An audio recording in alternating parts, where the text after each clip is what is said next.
কয়েকদিন ধরে কেবলই সোশ্যাল মিডিয়ায় দেখছি যে আমাদের ভারতীয় মহিলা ক্রিকেট দলের বিশ্বজয় এবং আমাদের শ্রদ্ধেয়া মাননীয়ার সেই বিখ্যাত বক্তব্যকে অনেকে এক জায়গায় এনে দেখছেন।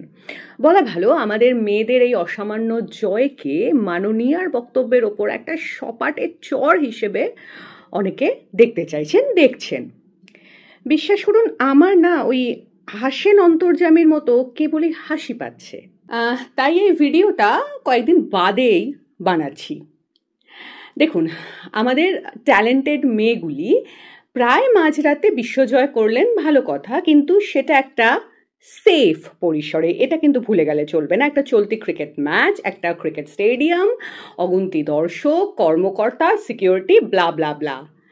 আসলে নিশুতি রাতে শুনশান জায়গায় আমাদের গর্বের রিচা ঘোষ সেফ নন।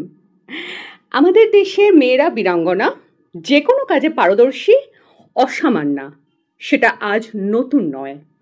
কিন্তু তারপরেও বলবো তারা সেফ নন কোথাও।